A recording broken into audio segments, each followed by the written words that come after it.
Hi friends, welcome to science park. నేను స్వప్న. ఈరోజు మనం ఈ వీడియోలో మెథడాలజీలోని ఫస్ట్ అండ్ సెకండ్ చాప్టర్కి సంబంధించిన వెరీ ఇంపార్టెంట్ క్వశ్చన్స్ ఈ వీడియోలో మనం చూద్దాం. ఫస్ట్ క్వశ్చన్, కొలంబియా విజ్ఞాన సర్వస్వం ఇచ్చిన నిర్వచనం ప్రకారం శాస్త్రం అంటే ప్రకృతి పరిసరాలకు పరిమితమై రాశీభూతము నియబద్ధమైన విద్య. శాస్త్ర ప్రగతిలో సూత్రాలు అనేవి ప్రయోగపూర్వకంగా నిరూపించబడిన అంశాలు. ప్రతి వస్తువు బరువు దాని ద్రవ్యరాశిపై ఆధారపడి ఉంటుంది అనే విషయాన్ని ప్రయోగాత్మకంగా నిరూపించగలిగితే నియమం ఏర్పడుతుంది. విద్యార్థిలో పటిష్టమైన భావనలు ఏర్పడాలంటే ఉపాధ్యాయుడు తరగతి గదిలో విద్యార్థికి అందించవలసినది సత్యానికి సంబంధించిన అనుభవాలు. ఈ కింది వానిలో ఏది శాస్త్రీయ వైఖరి కలిగిన వ్యక్తికి ఉండకూడని లక్షణం? మూఢనమ్మకాలను కలిగి ఉండడం. జ్ఞానేంద్రియాల పరిధిలో ఉన్న దృగ్విషయాలను దృష్టిలో ఉంచుకొని ఈ శాస్త్రం విశ్వాసానికి అర్థం చెప్తుంది. విజ్ఞాన శాస్త్రం. ఈ క్రింది వానిలో ఏది అనువర్తిత శాఖ? జీవ సాంకేతిక శాస్త్రం. నిరూపించబడకపోయిన బలమైన సాక్ష్యాల ఆధారంగా గల పరిస్థితులను వివరించటానికి ఒక ప్రతిపాదన. సిద్ధాంతం. పరిశీలించిన సంఘటనల మధ్య ఉన్న సంబంధాల గురించిన ప్రాథమిక భావన లేదా సేకరించిన దత్తాంశాల ఆధారంగా సమస్యకు పరిష్కారం ఊహించటం. ప్రాక్కల్పన. సత్యాలను స్థిరీకరించేందుకు ఉపయోగపడునది. సూత్రం. అర్హీనియస్ ప్రకారం విజ్ఞాన శాస్త్రం అంటే ఒక మాపనం. సైన్స్ అనే పదం లాటిన్ పదమైన సైన్షియా నుంచి తీసుకొనబడినది. ఈ మాటకు అర్థం జ్ఞానం. ఈ క్రింది వానిలో ఏది విజ్ఞాన శాస్త్ర లక్షణం కాదు? కొలుచుట. శాస్త్ర ప్రయోగానికి మొట్టమొదట కావలసిన నైపుణ్యం. పరిశీలించుట. నెక్స్ట్ క్వశ్చన్, విజ్ఞాన శాస్త్రం చదివిన ఒక విద్యార్థి తేనెటీగల పెంపకం చేస్తూ జీవనాన్ని సాగిస్తున్నాడు. అతనిలో పెంపొందించబడిన విలువ. వృత్తి విలువ. నెక్స్ట్ క్వశ్చన్, భావనలు తప్పు అని కానీ నిత్యమని కానీ అసత్యమని కానీ నిరూపించలేని సందర్భాల్లో అవి ఇలా ఉండిపోతాయి. భావన. రవి విజ్ఞాన శాస్త్రాన్ని చదవడం వల్ల సత్యశీలుడుగా మారాడు. రవిలో పెంపొందించబడిన విలువ. నైతిక విలువ.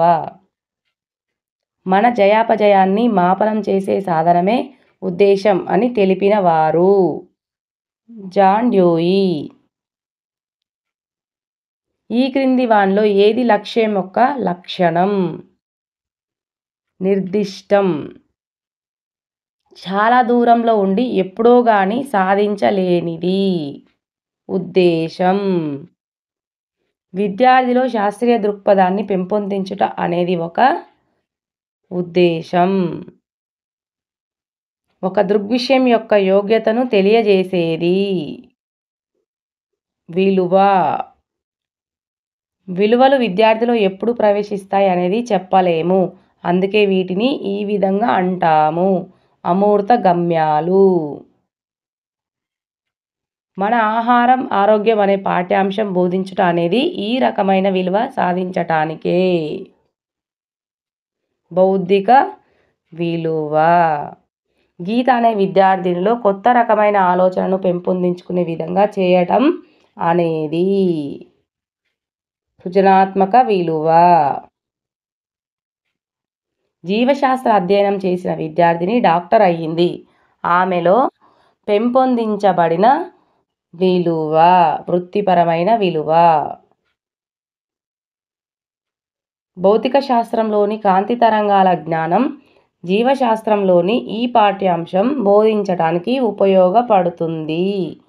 కిరణజన్య సంయోగ క్రియ. మన కళ్ళ ముందు కనబడుతూ మనం చేసే ప్రతి కృత్యానికి దిశానిర్దేశనం చేస్తూ గమ్యాన్ని చేరుకోవడానికి ఉపయోగకరించేది. ఉద్దేశం. జీవులలోని వివిధ వ్యవస్థలను గురించి తెలిపే శాస్త్రం. శరీర ధర్మ శాస్త్రం. ఏరోబయాలజీ అనునది దీనికి సంబంధించిన శాస్త్రం. పుప్పొడి. క్లేడీ బెర్నార్డ్ శాస్త్రానికి ఇచ్చిన నిర్వచనం ప్రకారం శాస్త్రం అంటే మీరు. రేడియోధార్మిక జీవశాస్త్రం ఈ రకానికి చెందినది. అనువర్తిత శాఖలు. ఈ క్రింది వానిలో ఏది ప్రాథమిక శాఖ? వర్గీకరణ శాస్త్రం. ఈ క్రింది వానిలో ఏది సంబంధిత శాఖ? వ్యవసాయ శాస్త్రం. చిక్కుడు విత్తనంలో 2 బీజదళాలు ఉంటాయి. ఇది ఒక సత్యం. కిరణజన్య సంయోగకు పత్రహరితానికి సంబంధం ఉండవచ్చు. ఇది ఏ రకమైన ప్రాక్కల్పన? ప్రాగుప్తీకరణ ప్రాక్కల్పన. షాబ్ అండ్ ఫినిక్స్ ప్రకారం ద్రవ్యాత్మక నిర్మాణంలో ఇది లేదు. పరిశీలన. హెన్రీ పాయింకర్, ఆర్తి శర్మల ప్రకారం విజ్ఞాన శాస్త్ర నిర్మాణం ఈ క్రింది వానిలో దేనితో పోల్చబడింది? భవనం. ప్రయోగం తర్వాత రీడింగులు నిజాయితీగా నమోదు చేసిన విద్యార్థిలో పెంపొందించబడిన విలువ. బౌద్ధిక.